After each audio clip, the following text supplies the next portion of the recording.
Good morning to all of you. Myself Vijay. Welcome you all once again in Biology at Fingertips with Vijay. My dear friends, we are discussing endocrine system. In the part 1 of the endocrine system, in the previous session, we have discussed that what are endocrine glands? What do you mean by the hormones? What are the different types of the different endocrine glands are there? Okay. Today we are going to discuss the very important endocrine glands. One is, the part of the diencephalon. We have studied the human brain, and one part of the forebrain is diencephalon. And the floor of that diencephalon is, my dear friend, it's called hypothalamus. To hypothalamus, which is the floor of the diencephalon part of forebrain of brain, जो fore brain के डाइएन्सेफेलॉन का जो floor है जिसे हमने hypothalamus कहा, हमने देखा था कि उसके साथ इनफंडिबुलम जो एक स्टॉक है उसके द्वारा जो स्मॉलेस्ट ग्लैंड है हमारी बॉडी की, जिसे पिट्यूटरी ग्लैंड कहा जाता है, which is called the pituitary gland. The pituitary gland is there and it is the master gland of our body. Pituitary gland मैं आपको पहले यहाँ पे बता देता हूँ, my dear friend, जो मैंने यहां तक ड्रॉ किया है, this is the hypothalamus. It is hypothalamus and this part, this is the stock like part, it is called infundibulum. It is infundibulum. With this infundibulum, this part जो आपको यहां पे दिखाई दे रहा है, this is the pituitary gland. It is attached to this hypothalamus with the help of this infundibulum. मैं इन दोनों को इकट्ठा डिस्कस करने जा रहा हूं क्योंकि जो पिट्यूटरी ग्लैंड है, ये वाला जो पोर्शन है, ये जो पिट्यूटरी ग्लैंड है, ये मास्टर ग्लैंड ऑफ बॉडी है, because it control the function of the various other glands like adrenal gland, thyroid gland, others. Okay, gonads. This is so for this reason it is called the pituitary. Pituitary is called the master gland of the body. And hypothalamus control the various functions of the pituitary gland. So hypothalamus is called the master of the master gland or the supramaster gland. Supramaster gland and master gland. बात ये देखने की है कि ये कैसे एक दूसरे के फंक्शंस को कंट्रोल करते हैं. How hypothalamus control the functions of pituitary gland. It is only and only with the help of what, the hormones. ये केवल मात्र हार्मोन्स के द्वारा ही संभव हो पाता है. क्लियर है? सी जो हाइपोथैलेमस है और जो पिट्यूटरी ग्लैंड है, हाइपोथैलेमस में क्या होगा, क्योंकि वो ब्रेन का भाग है इसलिए उसमें न्यूरॉन्स होंगे. It have neurons. These are the hypothalamic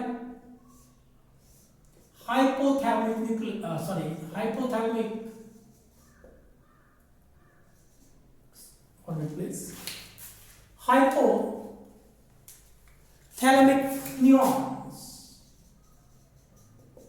These are the hypothalamic neurons, my dear friends. यहाँ पे देख पा रहे हैं आप. ओके, आप एक को न्यूरॉन कहेंगे और सबको आप न्यूरॉन्स कह देंगे, एक ही बात है. तो these are the hypothalamic neurons. Okay, see now what happen. Pituitary gland को देखिए कहां पे पड़ी है. पिट्यूटरी ग्लैंड जो हमारी स्फीनॉइड बोन है, उसके अंदर एक कैविटी होती है जिसे सेला टर्शिका कहा जाता है. सेला टर्शिका, TURCICA. Sela टर्शिका is a cavity present in sphenoid bone और उसके अंदर ये पी साइज और pea shaped smallest gland of our body human body is present. ठीक है, हार्मोन की डिस्कशन में इकट्ठे करूंगा क्योंकि वो एक दूसरे से रिलेट होते हैं। जो हार्मोन हाइपोथैलेमस से सीक्रेट होगा वो आगे जाके पिट्यूटरी ग्लैंड में, पिट्यूटरी ग्लैंड से कोई एक हार्मोन रिलीज करवाएगा, तो इकट्ठे डिस्कशन में आ जाएंगे। अब देखिएगा ध्यान से, पिट्यूटरी ग्लैंड जैसा मैंने बोला सेला टर्शिका जो कैविटी है स्फेनॉइड बोन की उसमें प्रेजेंट होती है, और वो स्मॉलेस्ट बोन है, smallest gland, endocrine gland of our body, और otherwise the smallest gland of our body. Now see this pituitary gland have 3 lobes। सुनेंगे ध्यान से। This is the anterior, this one is anterior, okay, I have divided these 3 lobes। This is the, the largest lobe is there, and it is the anterior lobe of pituitary, which is called the pars anterior or pars pars distalis भी से कहते हैं। दूसरी जो lobe है वो posterior lobe है। Posterior lobe of pituitary is called the pars nervosa, and there is one more lobe which is called the middle lobe of pituitary, it is pars intermedia। पर आप याद रखेंगे ये जो मिडिल लोब है this is not present in human adult. मैं आपको बता दूं बेटा, ह्यूमन एडल्ट में ये नहीं होता है।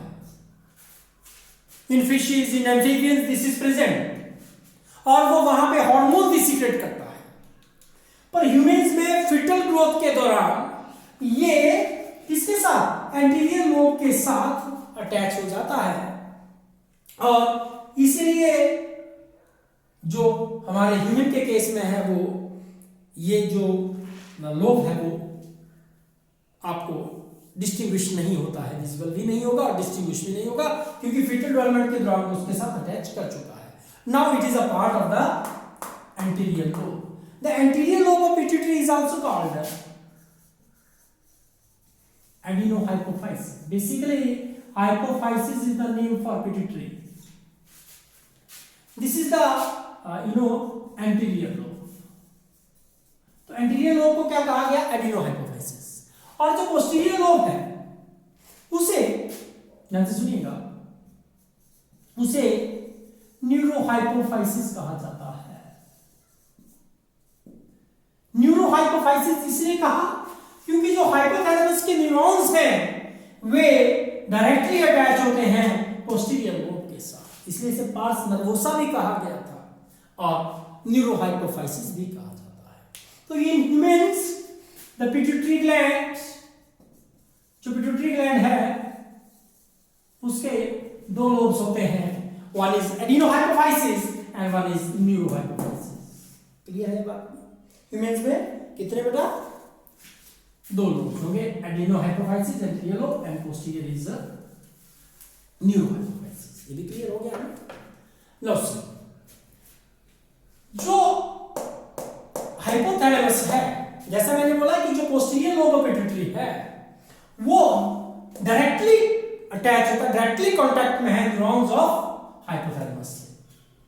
पर जो एंटीरियर लोब जिसे हमने पारस एंटीरियर या पारस डिस्टैलिस या एडिनोहाइपोफाइसिस कहा, ये इसके न्यूरॉन से डायरेक्टली अटैच नहीं होता है, पर यहां पे एक पोर्टल सिस्टम होता है जिसका नाम है हाइपोथैलेमो हाइपोफाइजियल पोर्टल सिस्टम। जैसे मैंने बोला कि pituitary gland is also called as the hypophysis, so it is hypothalamo hypophyseal portal system. और मैं आपको बता दूं, the portal system is a vascular system which connect two organs।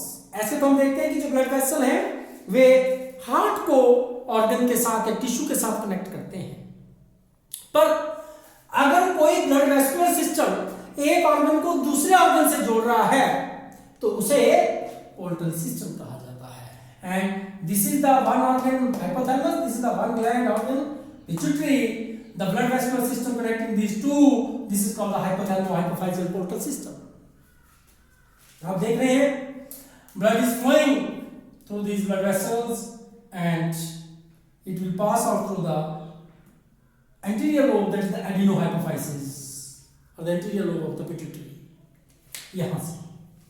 अब होगा क्या, क्योंकि जो तो पोस्टीरियर लोब है पिट्यूटरी की, वो तो डायरेक्ट कांटेक्ट में न्यूरॉन से है। These neurons of the hypothalamus, they are neurosecretory in nature. They secrete some neurohormones. ये न्यूरोहार्मोन सीक्रेट करते हैं। जो न्यूरॉन्स पोस्टीरियर लोब को कनेक्ट होते हैं, पोस्टीरियर लोब में कनेक्ट होते हैं, वे वहां पे सीक्रेशन डालते हैं जिसे आप न्यूरोसेक्रेटरी ग्रेन्यूल्स कहते हैं। And these granules, they are bound to a very particular protein which is called the neurophysin. Neurophysin, neurophysin. And ये जो ग्रेन्यूल जो न्यूरोफाइसिन के साथ जुड़े हुए हैं, ये दो हार्मोन होते हैं। One is oxytocin and other is vasopressin, which is also called ADH. ADH stands for antidiuretic hormone. Okay, तो one is oxytocin and one is vasopressin. मैं आपको बता दूं, ये दो हार्मोन रिलीज किए जाते हैं। कौन से? ऑक्सीटोसिन एंड वेसोप्रेसिन, या एडीएच बोल दीजिए, या एंटीडायरेटिक हार्मोन आप इसे बोल सकते हैं, या इसको पिट्रेसिन भी कहा जाता है। ये यहां पे सीक्रेट किए जाते हैं और फिर पोस्टीरियर ग्लैंड, पोस्टीरियर जो आपका पिट्यूटरी ग्लैंड है, न्यूरोहाइपोफाइसिस है, इसके अंदर स्टोर कर दिए जाते हैं और उन स्टोरिंग स्ट्रक्चर्स को कहा जाता है हैरिंग्स बॉडी, हैरिंग्स बॉडी। फिर धीरे धीरे वो रिलीज किए जाते हैं और कहां डाल दिए जाते हैं? Blood supply of the neurohypophysis, और with the blood they will go outside. सुनते रहिएगा बेटा। अब ऑक्सीटोसिन, जिसे पिटोसिन भी कहा जाता है, ओटी भी कहा जाता है, वो ब्लड के साथ चला जाएगा और स्मूथ मसल की एक्टिविटी को कंट्रोल करेगा। कब करेगा? देखिए, मैं दो एग्जांपल आपको दूंगा। स्मूथ मसल की एक्टिविटी को जब बर्थ ऑफ चाइल्ड हो रहा होता है, when the birth of child is there, the stimulation of the smooth muscles of the uterus to contract, it is done with the help of oxytocin. As it helps in the birth of the child, newborn, neonate, this is known as the birth hormone. इसको birth hormone कहा जाता है। और दूसरा कब? दूसरा when a child is sucking the mother's mammary gland or nipples to take meal or milk, जब दूध पीने के लिए बच्चा सक करता है, सक्लिंग करता है निपल्स ऑफ मदर, उस दौरान भी न्यूरोहाइपोफाइसिस से कौन से हार्मोन सीक्रेट होंगे? Which one? ऑक्सीटोसिन। और वे जाके एक्ट करेंगे मेमरी ग्लैंड पे और वहां से मिल्क को क्या करेंगे? इजेक्ट करवाएंगे, बच्चे के मुंह तक पहुंचाएंगे। So for that reason, these are also called the milk ejecting hormone. And the second hormone is ADH or antidiuretic hormone or vasopressin, or also called as the pitressin.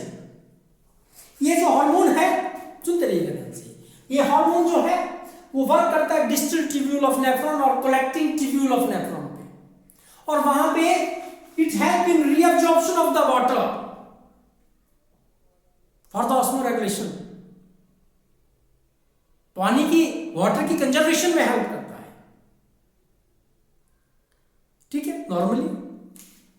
पर मान लीजिए कि किसी व्यक्ति में, किसी इंडिविजुअल में जो एडीएच हार्मोन है वो प्रॉपर्ली सीक्रेट नहीं हो पा रहा है, it is in the lesser quantity, तो क्या होगा बेटा?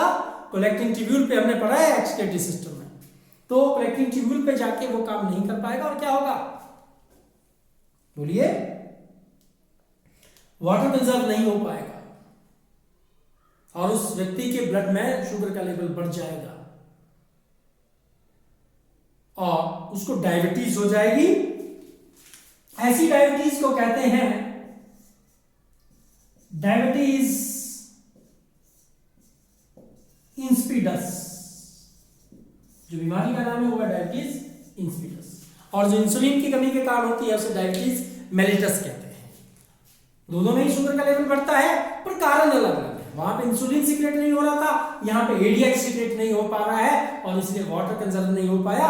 More water will be let out in the urine, so blood have lesser water and the quantity of the sugar will be more, and this is known as the diabetes insipidus. Clear है? Now excretory system में discuss किया जाता है।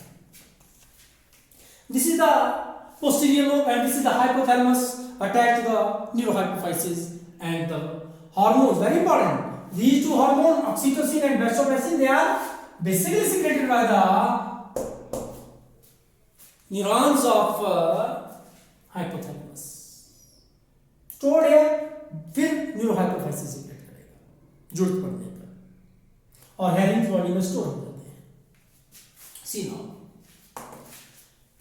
सो तो एडिनोहाइपोफाइसिस है वो directly attach नहीं है, मैंने बोला हाइपोथैलेमो हाइपोफाइसियल पोर्टल सिस्टम से अटैच है।